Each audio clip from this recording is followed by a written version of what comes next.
Pertolongan kita adalah dalam nama Tuhan yang menjadikan langit dan bumi, yang melihara kesetiaannya sampai selama-lamanya, dan yang tidak pernah meninggalkan perbuatannya. Kasih karunia dan damai sejahtera dari Allah Bapa dan daripada Tuhan kita Yesus Kristus menyertai kita sekalian. Amin. Hormat dan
kita sebagai umat Tuhan, kita sudah dipilih Tuhan. Bukan kita yang memilih Tuhan, tapi Tuhanlah yang sudah memilih kita untuk kita boleh dikuduskan oleh Tuhan. Oleh sebab itu mari pagi hari ini kita memberikan yang terbaik untuk Tuhan. Kita memuji dengan bersuka cita, kita memberikan kemuliaan kita dan hormat kita buat Tuhan. Dengan bertepuk tangan bersyukur dan bersuka cita kita pujikan bersama pujian kita dipilih dari segala bangsa.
naik ke surga, duduk di sebelah kanan Allah, Bapa yang Maha Kuasa.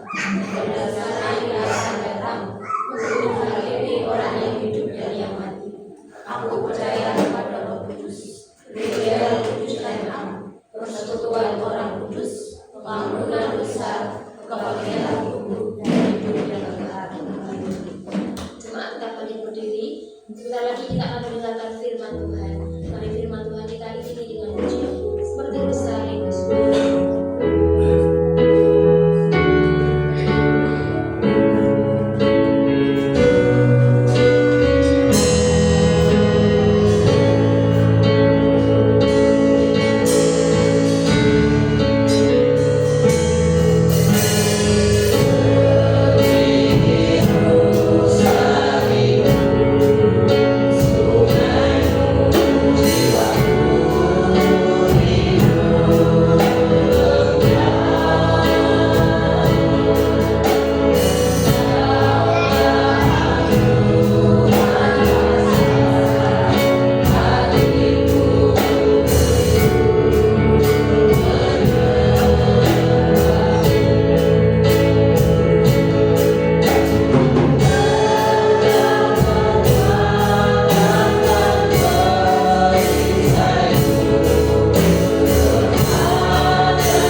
syukur dan terima kasih kami naikkan hadirat Tuhan. Terima kasih Bapak, jalan kami untuk mengenang kasih setiap Tuhan, jalan kami untuk mengenang sejarah tentang Tuhan, bahwa Tuhan hidup, Tuhan nyata, dan Tuhan boleh senantiasa bersama-sama dengan kami. Di momen kenaikan Tuhan Yesus Kristus ke surga, berarti mengingatkan bahwa kepada kami bahwa Tuhan nyata, Tuhan pernah hidup, dan Tuhan pernah menderita di atas kayu salib. Tuhan adalah kami melihat setiap kasih Tuhan sebagai bentuk anugerah yang kami nikmati, anugerah yang kami terima, sehingga kami mensyukuri setiap hal yang kami alami, setiap hal yang terjadi dalam kehidupan kami. Bapa, adalah kami untuk memahami setiap kebenaran Tuhan, dan Roh Kudus memampukan kami untuk menjadi pelaku-pelaku firman Tuhan. Bapa, terima kasih. Silakan duduk.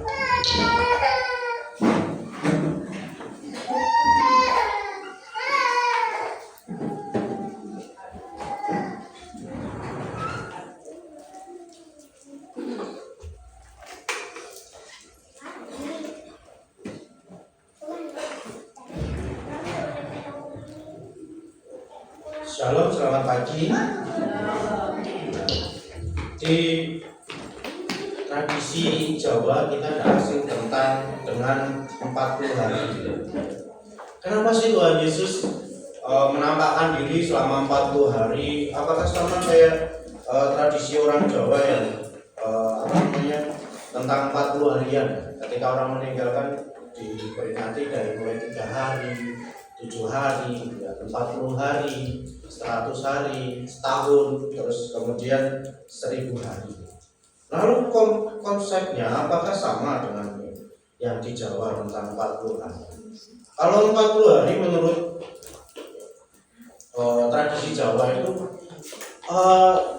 sebenarnya tidak ada ya 40 hari. Saya cari-cari, benar nggak sih tradisi Jawa itu 40 hari? Dalam kejawen itu sebenarnya hitungannya tidak ada 40 hari. Selapan ya benar. Selapan, 35 hari ya. 36 ya, 36, selapan ya. Pada dasarnya kalau menganut kejawen benar-benar Jawa itu adanya selapan, tidak 40 harian. Makanya ketika orang lahiran kan selapanan. Lalu kenapa ada 40 harian? Itu karena akulturasi percampuran budaya antara kebudayaan Jawa dengan kebudayaan agama-agama seperti Hindu, Buddha, Islam, sehingga 40 hari dimaknai sebagai proses pensucian. Jadi ketika orang meninggal dipercaya bahwa 40 hari itu rohnya itu tidak langsung kembali ke Sang Pencipta, tetapi masih berkeliaran kok kayak liar sekali. Masih dipercaya masih ada di sekitar untuk menyelesaikan urusan duniawinya. Bahkan ada yang bilang kalau hutang piutang segera diselesaikan. Kenapa? Supaya tidak menghambat si almarhum ini untuk kembali kepada penciptanya. Dalam proses 40 hari, di mana hari ke-40 itu dipercaya bahwa itu pintu gerbang antara alam barzah, alam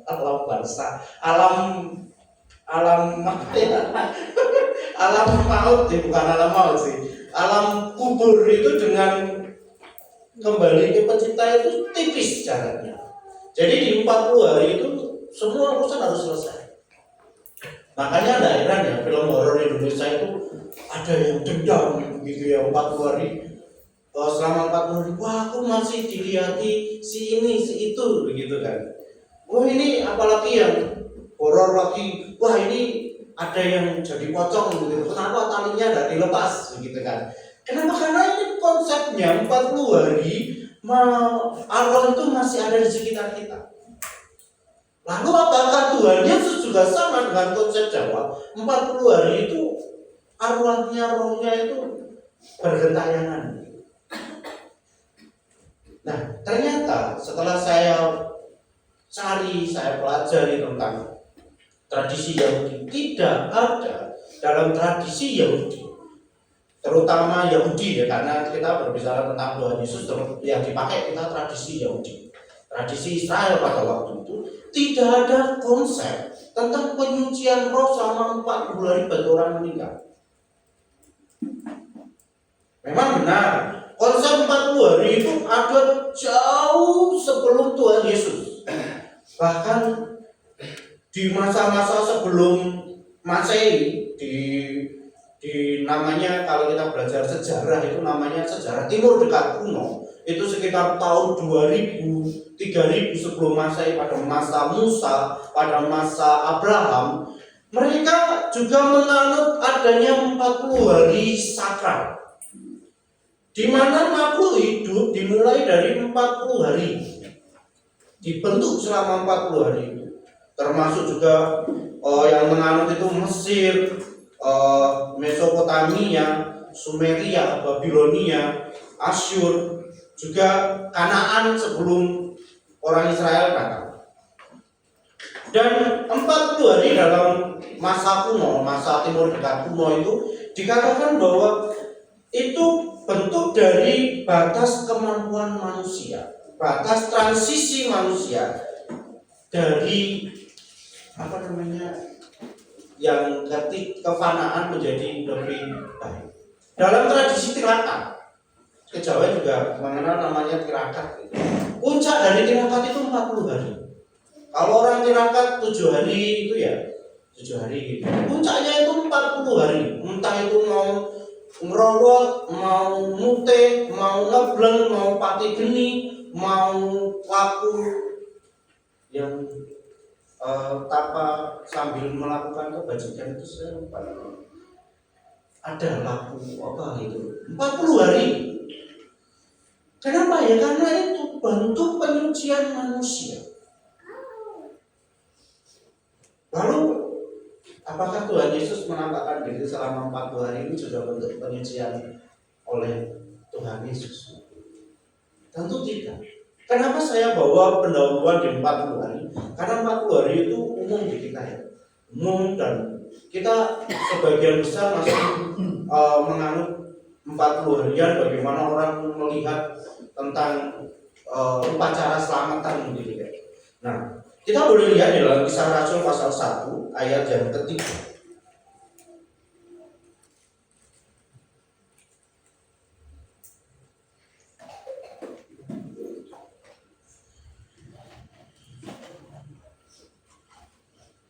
Kisah Rasul 1 ayat yang ketiga.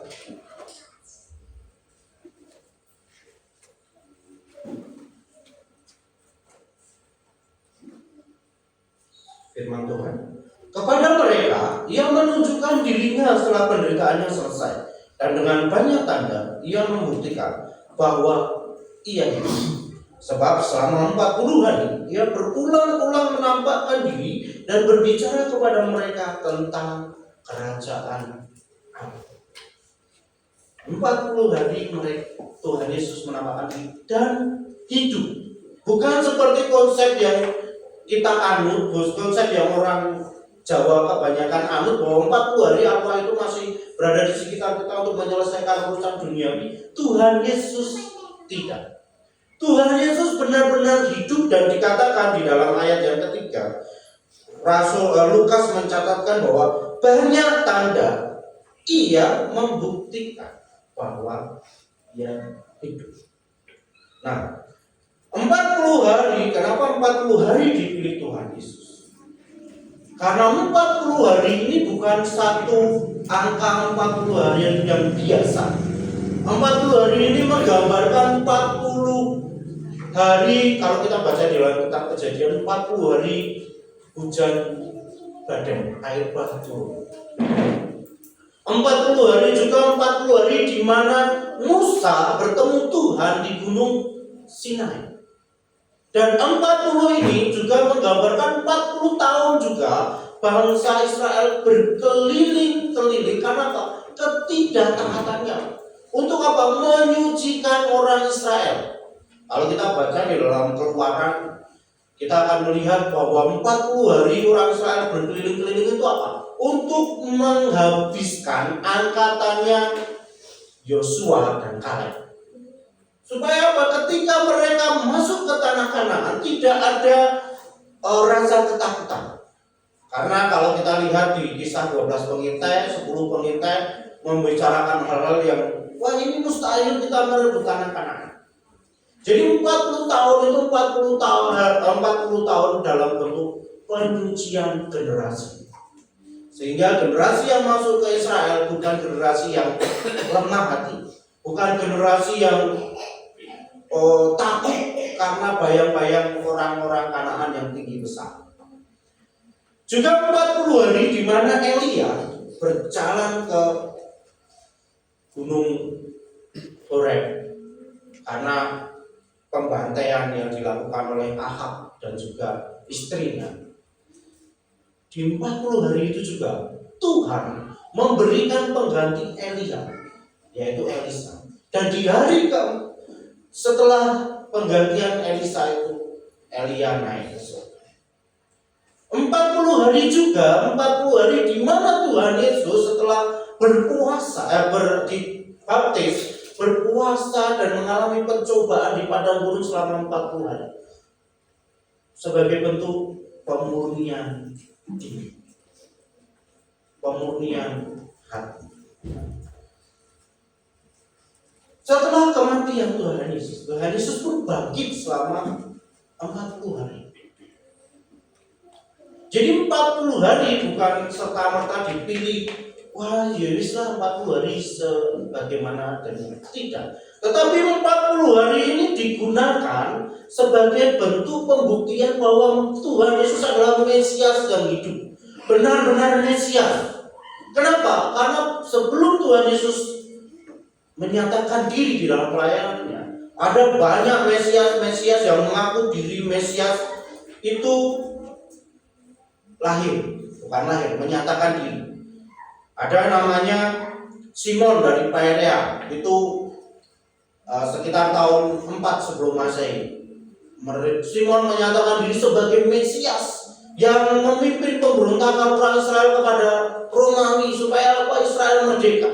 Tapi berhasil nggak? Tidak. Di masa hidupnya setelah pemberontakan Simon dari Perea ini berakhir, pengikutnya selesai. Jadi pengikutnya hilang semua. Ada yang tertangkap, ada yang tidak mau mengakui sebagai pengikut dari Simon dari Perea.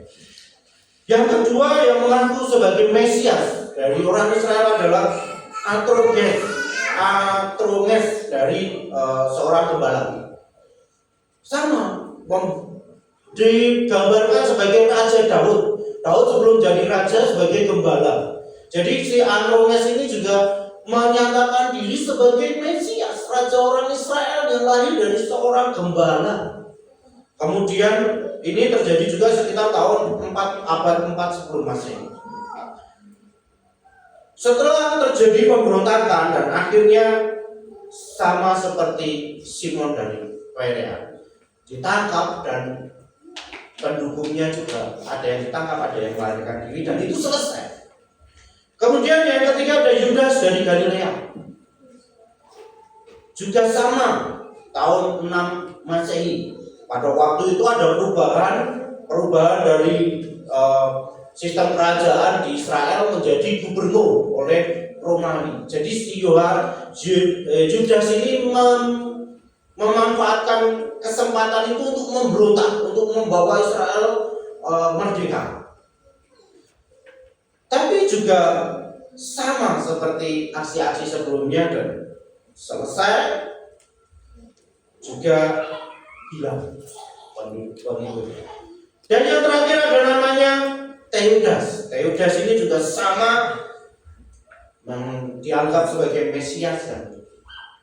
Mesias yang dijanjikan Tuhan untuk melepaskan orang Israel. Jadi makna Tuhan Yesus bangkit 40 hari bukan sebagai bentuk arwah, tetapi hidup, memberikan bukti kepada murid-muridnya bahwa Yesus adalah Mesias dan benar-benar Mesias. Mesias yang dijanjikan Tuhan, bukan seperti Mesias yang mengaku, bukan seperti orang-orang yang mengaku Mesias yang sebelumnya, yang mereka membawa orang Israel juga di dalam pemberontakan untuk memerdekakan dan akhirnya hilang. Selain itu, selama 40 hari kebangkitannya, selain untuk membuktikan bahwa dia Mesias, dia membawa kebenaran, dia hidup, dia menyatakan sebagai bentuk eskatologi yang diberi pandangan akhir zaman tentang kebangkitan orang mati, yang di dalam pengakuan iman rasuli kita percaya seperti itu, yang kita ucapkan hampir setiap minggu bahwa ada kebangkitan kebangkitan tubuh. Ini sebagai bentuk daripada bukti nyata bahwa akan ada kebangkitan di hari akhir.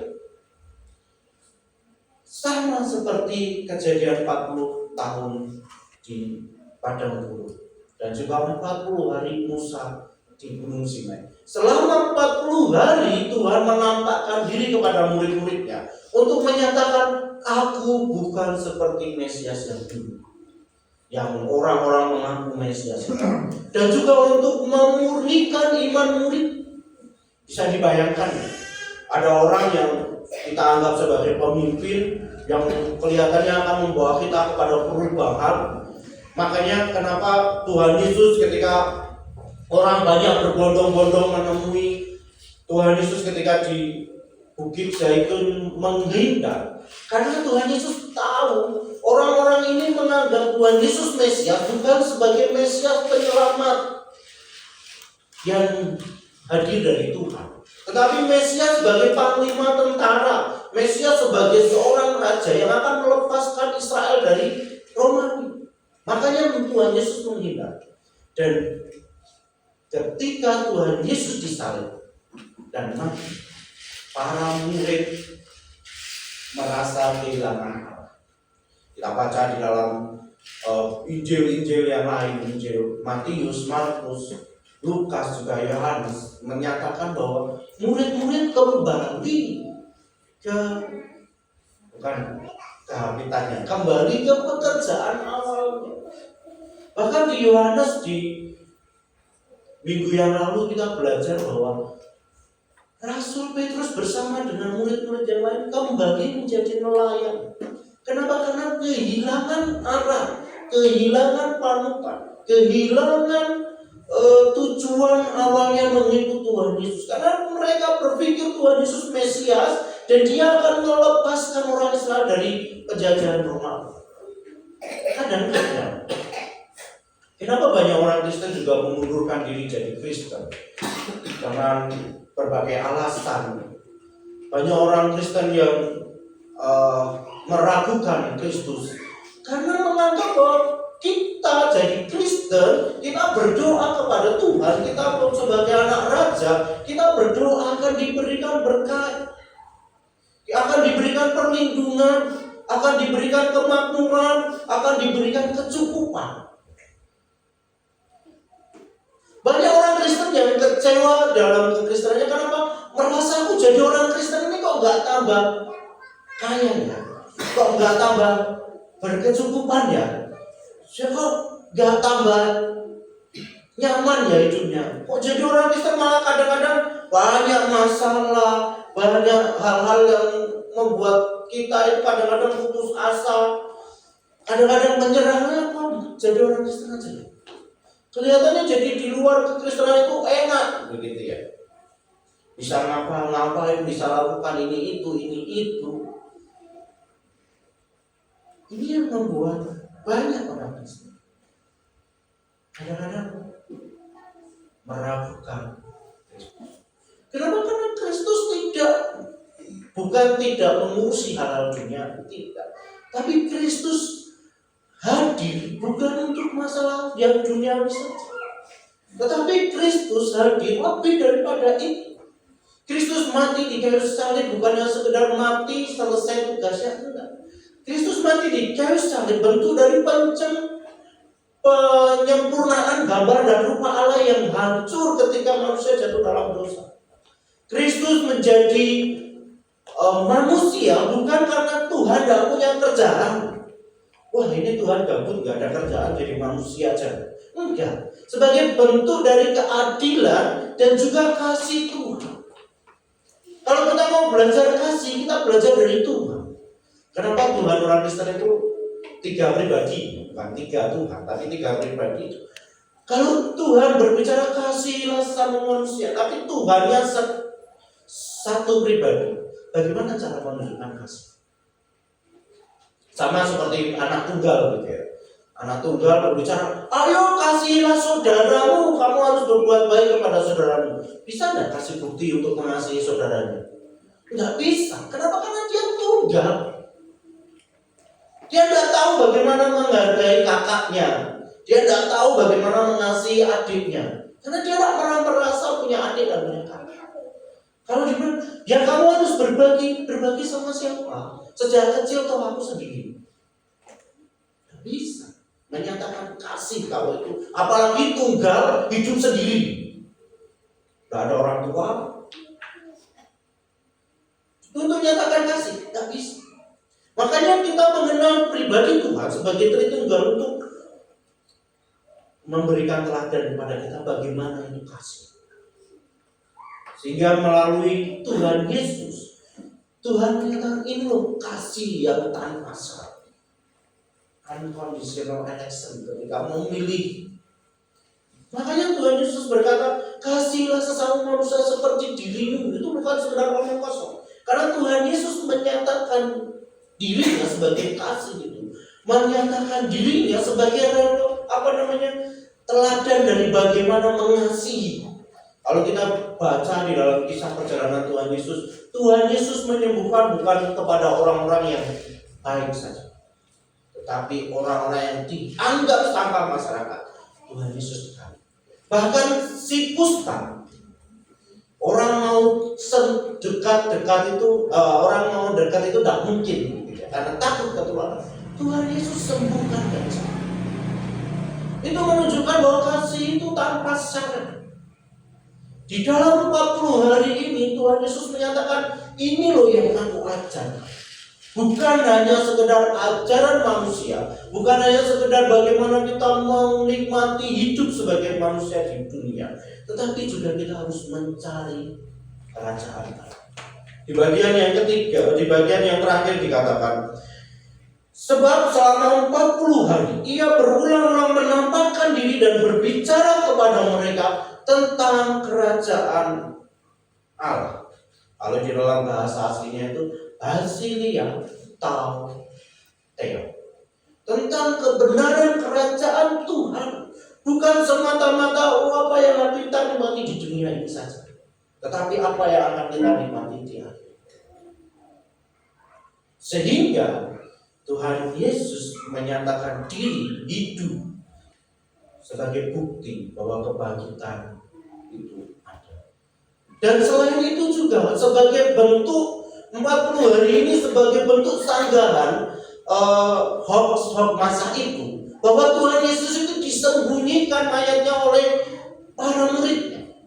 Ketika Tuhan Yesus menampakkan diri, menyatakan Tuhan Yesus tidak sembunyi, Tuhan Yesus benar ada, dan Tuhan Yesus terang-terangan menyatakan diri. Untuk mematahkan apa? Mematahkan berita-berita palsu yang muncul pasca kebangkitan. Kenapa? Karena orang-orang yang menjaga itu, kalau kita baca di dalam kisah Lukas, mereka disuap untuk menyatakan murid-murid Yesus mencuri mayat Yesus. Menyatakan, kalau kadang-kadang kita mungkin berpikir ya, Tuhan benar gak sih? Tuhan yang aku percaya Tuhan yang nyata, benar Tuhan yang hidup, atau hanya sekedar historis seperti sejarah-sejarah terjadinya legenda-legenda terjadinya misalnya Gunung Kelut, bagaimana terjadi, kenapa Gunung Kelut meletus dan Blitar karena Kediri dan sekitarnya. Kita melihat sebagai bentuk, wah ini legenda yang jadi kenyataan. Tapi benar nggak itu bentuknya ada? Itu faktanya ada? Kita nggak tahu. Kita juga melihat bagaimana terbentuknya misalnya Banyuwangi. Kita pernah baca sejarah legenda tentang Banyuwangi, bagaimana seorang istri yang akhirnya bunuh diri menyemplung di danau dan danaunya akhirnya airnya jadi wangi. Dan itu jadi kisah masyarakat, dan Dianggap ini loh buktinya, ini loh peninggalannya, tapi apakah bisa dibuktikan dengan benar? Jadi, kalau kita melihat terjadinya Prambanan begitu ya, Pandung Bondowoso dengan Raja Jonggrang dalam sehari semalam ya membuat candi 1000 candi. Kita lihat buktinya tidak seperti itu. Tetapi Tuhan Yesus selama 40 hari ini menyatakan kepada muridnya bahwa Dia Tuhan. Dan kalau kita Jumat yang lalu belajar bahwa di dalam ayat yang ke-11 dikatakan, dan berkata kepada mereka, hai orang-orang Galilea, mengapakah kamu berdiri melihat ke langit? Yesus ini yang terangkat ke surga meninggalkan kamu akan datang kembali dengan cara yang sama seperti kamu melihat Dia naik ke surga. Satu-satunya agama di dunia ini yang punya bukti secara yang ditulis bukan oleh orang-orang yang menganut agamanya, hanya Kristen. Dan siapa yang menulis bukti sejarah kekristenan itu? Ada namanya Flavius Josephus, seorang bukan penganut Kristen. Dia penulis sejarawan yang menulis tentang kejadian-kejadian pasca Tuhan Yesus melayani, bahkan kejadian-kejadian sebelumnya. Kalau kita mau lihat perbandingan agama-agama yang ada di Indonesia ini, mana yang memiliki bukti konkret tentang Tuhannya? Hanya Kristen. Bukti nyata tentang itu, tentang Tuhan. Bahkan ada saksi mata. Tapi sekarang sudah mati dan saksi matanya di abad pertama di tahun-tahun 60, 70-an sampai 90. Ini sekarang sudah tahun 2000-an. Tapi mereka menulis. Rasul Paulus, tulisan Rasul Paulus itu apakah tidak menyatakan bukti bahwa Rasul Paulus benar-benar melihat Tuhan Yesus? Rasul Paulus hidup di masa Tuhan Yesus. Meskipun Rasul Paulus masih kecil. Apalagi Rasul Yohanes melayani Tuhan Yesus, ikut bersama-sama. Jadi kalau kita mau berpikir bahwa kekristenan itu tidak masuk logika, tidak masuk berpikir kenapa sih harus kasih langsung sama manusia, orang dia benci saya kok, ya saya harus balas dia dengan kebencian. Tuhan Yesus tidak mengajarkan. Kalau di dalam kitab Taurat kita belajar mata ganti mata, gigi ganti gigi, darah ganti darah. Tetapi ketika Tuhan Yesus melayani kita, kasihlah sama manusia, doakan orang yang membencimu. Kenapa? Karena Tuhan teladan kasih. Tuhan yang menyempurnakan hukum Taurat. Tuhan yang memberikan kita contoh mengasihi tanpa syarat. Dan Tuhan juga yang memberikan contoh bagaimana kita harus taat. Tuhan juga yang memberikan contoh bagaimana kita juga tidak hanya memikirkan hal yang duniawi, tetapi tentang kerajaan. Ini yang mau disampaikan Tuhan selama 40 hari menampakkan diri kepada murid-murid. Bukan hanya sekedar menampakkan aku datang dan untuk penyucian diri. Tuhan Yesus tidak perlu penyucian. Tuhan Yesus tidak perlu penyucian diri. Yang dimurnikan adalah iman-iman para murid. Coba bayangkan kalau Tuhan Yesus tidak menampakkan diri selama 40 hari. Saya yakin kita tidak akan pernah kenal Kristen sampai saat ini. Saya yakin murid-murid itu seperti Mesias sebelumnya, orang-orang yang mengaku Mesias sebelumnya, dan mereka cercana berai dan akhirnya hilang. Bahkan kalau kita baca dalam Kisah Rasul pasal yang ke-5, di mana rasul-rasul ditangkap, ada seorang mahkamah agama yang cukup dihormati, namanya Gamaliel, berkata seperti ini. Karena itu aku berkata kepadamu, janganlah bertindak terhadap orang-orang ini. Biarkanlah mereka. Sebab jika maksud dan perbuatan mereka berasal dari manusia, tentu akan lenyap. Ayat 39. Tetapi kalau berasal dari Allah, kamu tidak akan dapat melenyapkan orang-orang ini. Mungkin ternyata juga nanti bahwa kamu melawan kamu. Seorang Farisi yang awalnya tidak mau mengakui kemesiasan Tuhan Yesus ketika setelah pasca penampakan 40 hari, dan orang-orang yang mengikut Tuhan dengan militan mengabarkan tentang Tuhan Yesus sebagai Mesias, penyelamat, Gamaliel mengaku, jangan kau usik orang ini. Kenapa? Kalau dia tidak berasal dari Allah, dia akan habis seperti Mesias-Mesias sebelumnya. Karena di dalam pasal yang di ayat yang ke-37 dikatakan, sebelumnya muncul Yudas, orang Galilea, menyeret banyak orang dalam pemberontakan, tetapi tewas dan cerai-berai. Terus Tadeus juga yang sama, juga dikatakan cerai-berai. Hingga akhirnya Gamaliel mengatakan, kalau ini berasal dari Allah, kita tidak akan bisa melakukan, dan mungkin kita melawan Allah. Jadi kalau kita kesaksian tentang apa yang ada sebagai pengamuk, itu bisa jadi melebih-lebihkan. Janganlah kalau kamu percaya, janganlah kalau kamu mengikuti ini. Tetapi kalau kesaksian itu berasal dari orang luar yang tidak mengikut Tuhan Yesus, apakah? Kalau mungkin sekarang banyak buzzer, mereka dibayar untuk itu. Tapi orang-orang ini dengan bukti yang nyata, dengan bukti yang jelas, mengakui bahwa Mesias adalah Tuhan. Lalu bagaimana dengan kita memaknai kenaikan Tuhan, kebangkitan Tuhan?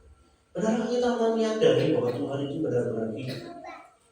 Atau kita sama seperti orang-orang lain, wah, Tuhan memang Kristus sudah mati, disalib, 40 hari penampakan rohnya, seperti yang sudah di awal saya katakan tentang yang beredar di tradisi yang beredar di Jawa. Akan beda macam ketika kita menyadari bahwa Tuhan itu Allah yang Allah yang hidup, yang pernah menjadi manusia, bukan karena orang kerja, tapi memberikan Allah. Kita tidak bisa tahu mana yang benar. Kita tidak bisa tahu bagaimana cara mengasihi yang benar kalau tidak ada teladan, contoh mengasihi yang benar. Kita tidak akan pernah tahu bagaimana cara taat yang benar kalau tidak ada contoh tentang ketaatan. Semasa kita sekolah, kita diberikan materi pembelajaran, diajari 1 tambah 1 sama dengan 2. Kalau kita tidak diberikan contoh oleh guru cara mengerjakan, kira-kira kita bisa tidak mengerjakan? Kita akan tahu tidak kalau 1 tambah 1 itu 2? Kalau tidak ada contoh bagaimana cara menghitung, kita tidak akan mengerti. Sama, mungkin kita tidak akan pernah tahu kalau kita tidak belajar. Misalnya 3 log 9 itu berapa? Oh, ini apa lagi 3 log 9 itu berapa? Gitu ya. Kenapa? Karena kita tidak belajar dan tidak diberikan contoh itu.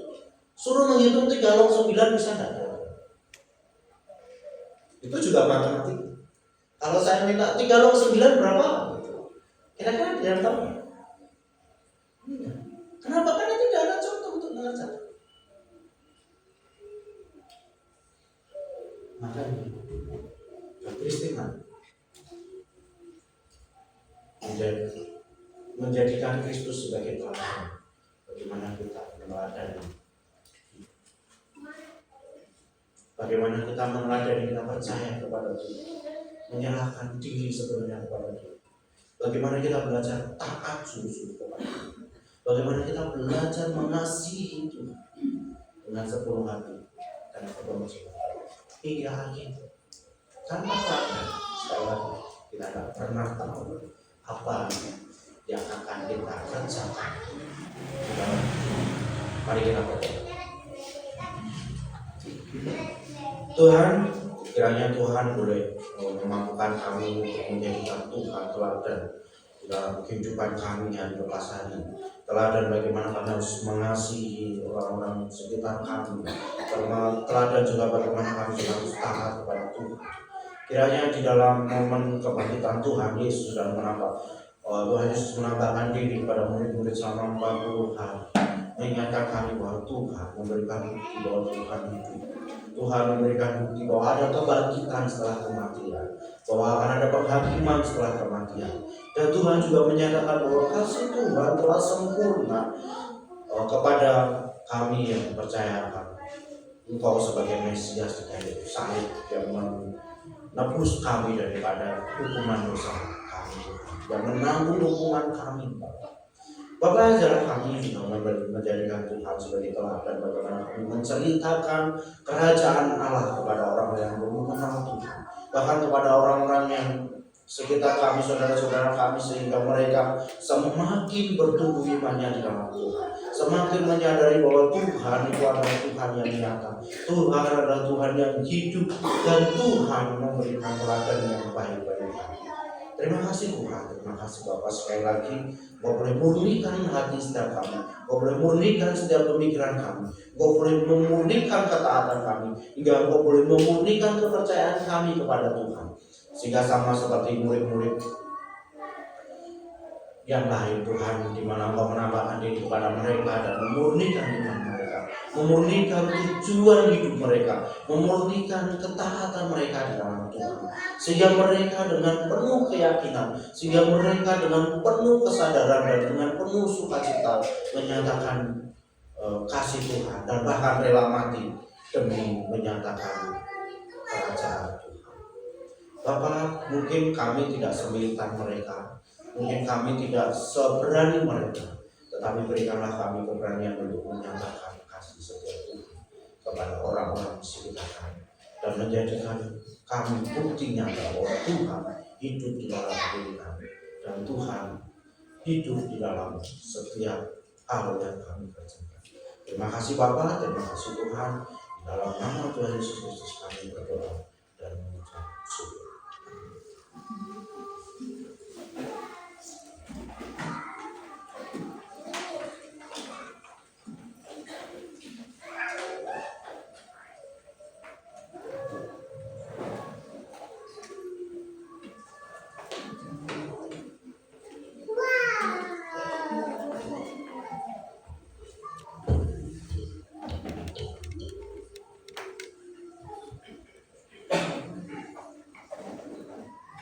Puji nama Tuhan, kita sudah mendengarkan kebenaran firman Tuhan.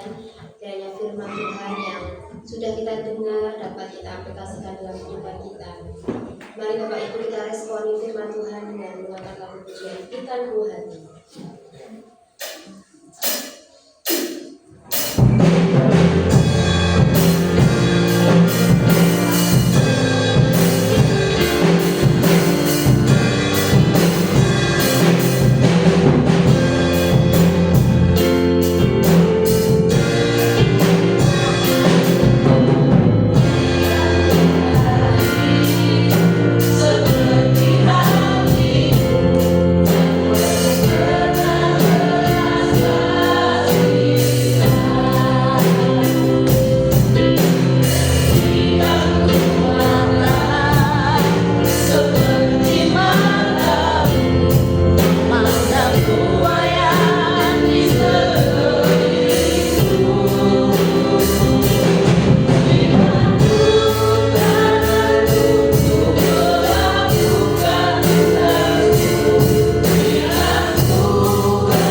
yang indah Tuhan, mengumpulkan kembali kami. Ya Bapa, kami juga bersyukur Tuhan. Jika saat pagi hari ini Tuhan, kami sudah menerima berkat rohani Tuhan yang sudah disampaikan oleh hamba-Mu Tuhan. Biarlah firman yang sudah ditaburkan oleh hamba-Mu ini Tuhan, jatuh di dalam roh hati kami yang suci dan juga membawa kami Tuhan untuk lebih dekat lagi Tuhan. Ini adalah bukti bahwa Engkau Allah yang hidup dan Engkau menyatakan Tuhan semua Tuhan kemuliaan-Mu Tuhan untuk setiap kami. Ya Bapa, biarlah melalui kebangkitan-Mu Bapa, dalam kenaikan ke surga Tuhan, akan membawa kami lebih lagi Tuhan melekat kepada-Mu Tuhan. Untuk kami lebih lagi mengasihi-Mu Tuhan, karena Engkau telah terlebih dahulu mengasihi setiap kami. Terima kasih Tuhan, terima kasih. Tuhan, Engkau juga berkati hamba-Mu Tuhan yang telah menyampaikan kebenaran firman-Mu Tuhan. Biarlah Engkau senantiasa menjaga dan memberkatinya untuk kesehatannya Tuhan, pekerjaannya Tuhan, keluarganya Tuhan. Dan biarlah setiap pergumulannya Tuhan, Engkau yang akan jawab. Bapa kiranya Tuhan, kami serahkan hamba-Mu ini Tuhan yang ke dalam tangan kuasa. Bapa, saat ini Tuhan, kami juga berdoa Tuhan untuk sidang jemaat-Mu Tuhan yang telah Kau percayakan Tuhan berjemaat di tempat ini Tuhan. Engkau berkati setiap kami anak-anak-Mu Tuhan di tempat ini Bapa. Bapa, biarlah Tuhan Engkau senantiasa memberikan kesehatan, kekuatan, pertumbuhan iman Tuhan. Biar semakin hari iman kami semakin tumbuh dan kami semakin berkembang. Bapa, Engkau berkati setiap usaha pekerjaan kami Tuhan. Biarlah apapun pekerjaan yang telah Kau percayakan kepada setiap kami Tuhan, biarlah kami melakukan dengan penuh sukacita Tuhan. Dan biarlah Tuhan Kau juga akan senantiasa memberkati setiap usaha pekerjaan kami Tuhan. Terima kasih Tuhan, terima kasih. Bapa, saat ini Tuhan kami juga bawa Tuhan anak-anak-Mu Tuhan, jika yang saat ini Tuhan sedang mengalami lemah tubuh Tuhan. Tuhan yang sedang sakit Tuhan, Kau tolong Tuhan, Kau jamah. Kau ulurkan tangan-Mu Tuhan untuk menjamah setiap anak-anak-Mu yang sedang sakit Tuhan. Bapa, biarlah melalui bilur-bilur-Mu Tuhan, Kau menyembuhkan setiap kami. Ya Bapa, saat ini Tuhan, terkhusus Tuhan kami berdoa untuk Mas Yogi Tuhan. Ya Bapa, di mana di masa pemulihan ini Tuhan, Engkau jamah, Engkau tolong Tuhan. Engkau pulihkan kembali syaratnya Tuhan. Di mana Tuhan saat ini Tuhan belum sempurna Tuhan. Karena hanya Engkau Tuhan yang mampu melakukan biarlah melalui obat yang dikonsumsinya Tuhan akan menyempurnakan obat itu, akan menyembuhkan seperti sedia kala. Terima kasih Bapak, terima kasih. Kau juga berkati keluarganya yang berada dengan mamanya Tuhan, juga merawatnya Tuhan. Kau senantiasa memberikan kesabaran, kekuatan Tuhan untuk jalan menjaga makhluk Tuhan. Terima kasih Bapak, terima kasih.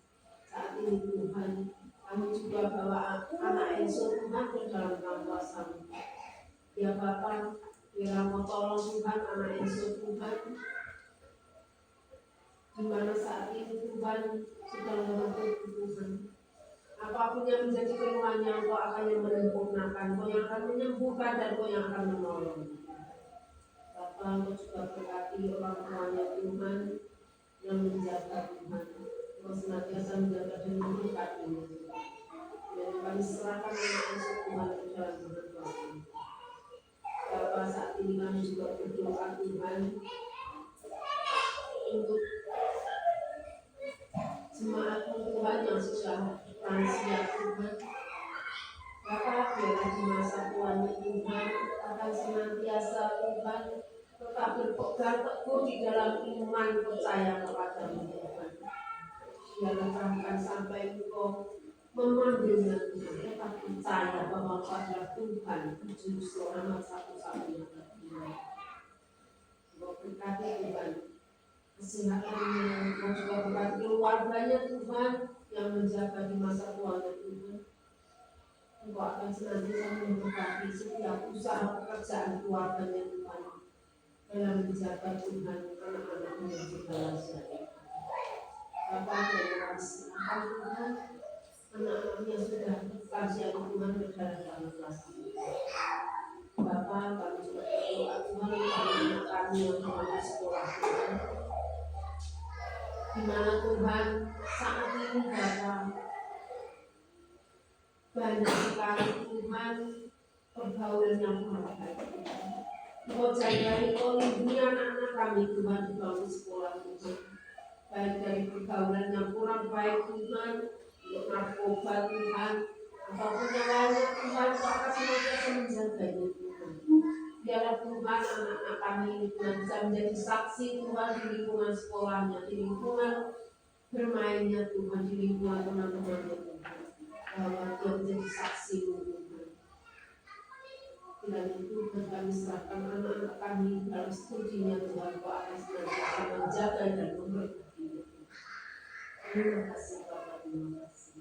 Bapak saat ini Tuhan kami juga bawa Tuhan gereja menuju pagi ini Bapak. Di mana Tuhan di bulan Agustus Tuhan kami punya rencana Tuhan untuk renovasi gereja Tuhan. Bapak, biarlah Engkau senantiasa memberkati Tuhan setiap apa yang kami butuhkan Tuhan. Engkau sendiri Tuhan yang akan menyediakan Tuhan. Engkau yang akan memberkati Tuhan. Engkau akan membukakan tingkap-tingkap langit-Mu Tuhan untuk mencurahkan berkat-Mu Tuhan dalam renovasi gereja ini. Bapak, kami serahkan Tuhan rencana renovasi ini kepada Tuhan. Bapak saat ini Tuhan, kami juga berdoa Tuhan untuk bangsa dan negara kami Indonesia Tuhan. Ya Bapak, apapun yang terjadi atas bangsa ini Tuhan, kami yakin kami percaya ini semua atas seizin Tuhan. Karena pemerintahan di dunia ini adalah wakil dari pemerintahan juga. Dan Engkau akhirnya pegang kendali untuk bangsa ini dan negara Indonesia ini. Terima kasih Bapak. Curahkan roh kebijaksanaan Tuhan. Curahkan roh yang takut akan Engkau Tuhan. Untuk setiap pemimpin bangsa kami yang menetapkan memimpin bangsa Indonesia. Bapak, kami serahkan Tuhan pemimpin bangsa kami, bangsa dan negara kami Tuhan menyangkut dalam masalah. Bapak, Tuhan, inilah doa kami yang jauh dari sempurna Tuhan, biarlah Engkau sendiri Tuhan yang akan memberkati dan menyempurnakan setiap doa kami. Dan kami yakin dan percaya jika kami berdoa Engkau sendiri Tuhan yang menyempurnakan dan Engkau yang akan menjawab setiap doa kami. Dan Bapa, kami harapkan doa kami ada di dalam nama Tuhan Yesus Kristus. Terima kasih kita telah memimpin kita dalam doa syafaat. Bapak Ibu yang dikasih Tuhan, tiba saatnya untuk kita memberikan yang terbaik buat Tuhan. Kita akan memberikan persembahan kita akan iringi dengan pujian kerja buat Tuhan.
kita pada pagi hari ini. Saya undang jemaat untuk bangkit berdiri.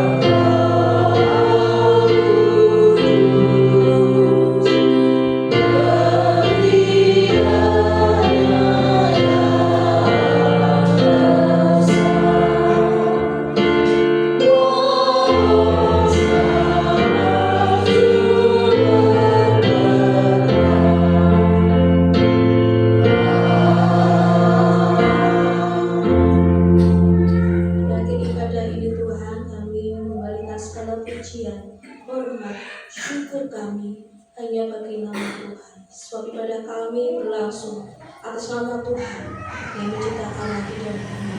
Dan oleh karena itu Tuhan, kami ucap syukur kepada Tuhan. Tuhan telah memimpin kami dalam kami beribadah.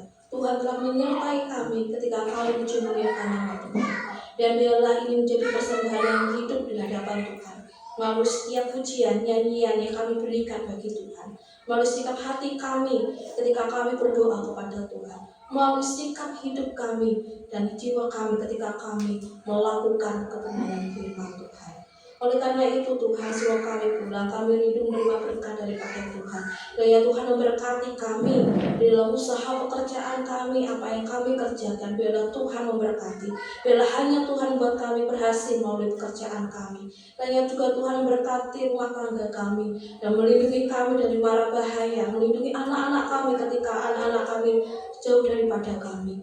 Dan kiranya juga Tuhan senantiasa memberikan kami kesehatan. Kiranya Tuhan juga senantiasa mengaruniakan kami damai sejahtera dalam kehidupan kami hari lepas hari. Sekali lagi Tuhan, Kau tolong kami, mampukan kami untuk melakukan kebenaran firman Tuhan, sehingga hidup kami dapat berjalan baik di hadapan Tuhan, sehingga hidup kami senantiasa menjadi saksi Tuhan di depan orang yang belum percaya kepada Tuhan, hingga semua orang, terutama ada di dalam keluarga kami, menyatakan diri kami percaya kepada Tuhan. Terima kasih ya Tuhan, terima kasih sekali lagi Tuhan, Kau berkati kami seluruh dengan berkat yang Engkau berikan bagi setiap umat pilihan Tuhan. Tuhan memberkati Engkau dan Tuhan melindungi Engkau. Tuhan menyinari Engkau dengan wajah-Nya dan memberikan Engkau kasih karunia.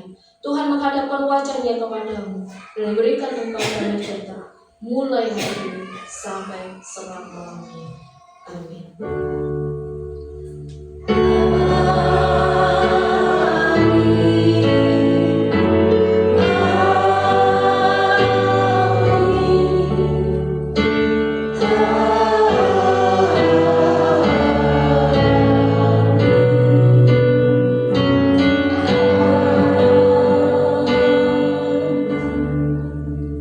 Amin. Cuma sekian kembali saat teduh warta untuk kita sekalian.